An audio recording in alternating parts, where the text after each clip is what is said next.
Hey guys, my name's Tyler Grace, and today I'm going to show you how I use Legato to play at lightning fast speeds. Stick around to find out more. So in order to define Legato, all it really is using hammer-ons and pull-offs together to not make the picking sound. So this is picked. This is just hammer-ons. They both can sound great. They both can sound a little messy if you don't do them right. How do we perform a hammer-on? So a hammer-on is simply performed by plucking the first note and then hitting the string really hard with another finger. Typically, if you use your index and ring finger, you'll get the best sound. So like this.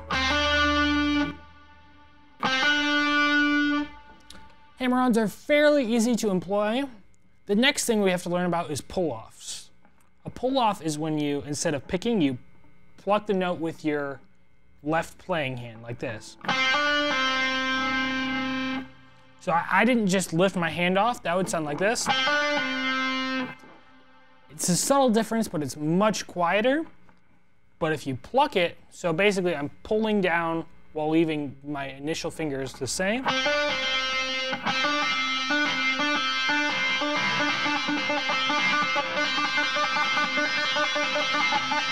That exercise isn't just going up and down like that.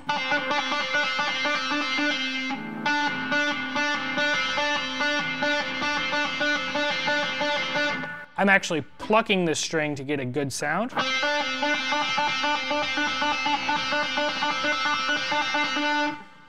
And so you have to pull with your ring finger while keeping your index finger the same. And that's a hammer-on and pull-off.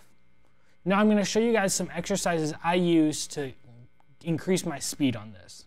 The first one we're going to do is super simple. We're going to start on the 5th fret of the G string. We're going to pluck that note. We're going to hammer on to the 7th fret. And then we're going to pull off to the 5th fret again. So that's the whole exercise. So it's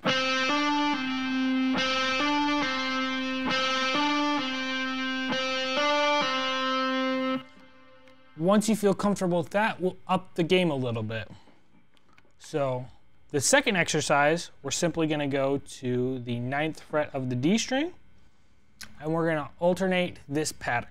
So it's going to be pluck on 9, hammer on to 10, then hammer on to 12, and that's with my pinky. This one doesn't use the ring finger, but it still works really well.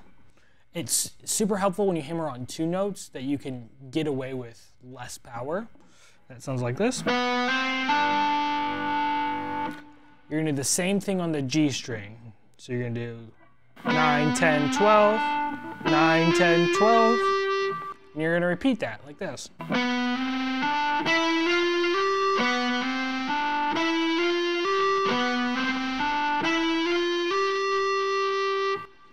After the 4th time, you're going to reverse it. So you're going to pluck on the 12th fret of the G string and pull off to the 10th fret of the G string. Do it again with the 10th to 9th. You're also going to do that on the D string. So it's going to be 12, 10, 9. Together that sounds like this.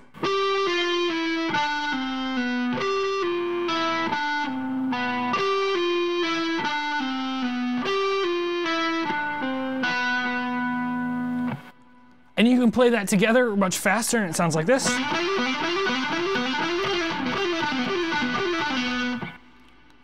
There's a couple quick tricks with this. When you're going up, I wouldn't bar your finger. A lot of beginner players do that. But you can do it on the way down, and it sounds clean. And if you don't know what I mean, barring is just playing the 9th fret on the D and G string at the same time. So that's exercise 2. Once you're comfortable with that one, and you don't have to get it that fast to move on, but it's a really quick playing exercise. You can get up to speed fairly quickly. The third exercise, we're going to start on the 4th fret of the G string, and we're going to do 4, 5, 7. It's going to be 4, 5, 7. And then this exercise involves a shift. So we're gonna do 4, 5, 7, 5, 6, 8 on the B string. Then we're gonna do 5, 7, 8 on the E string. So it looks like this.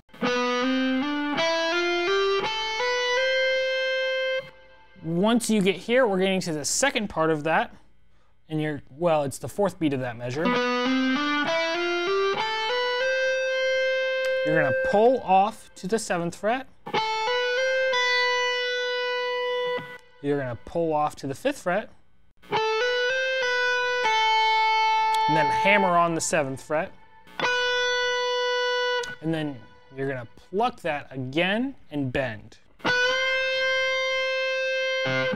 Here's what that sounds like together.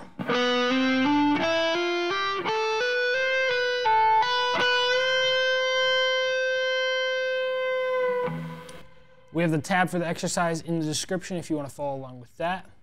And then here's what that sounds like up to speed. If you guys have any further questions, we'd love to hear about them in the comments, but please be sure to like and subscribe.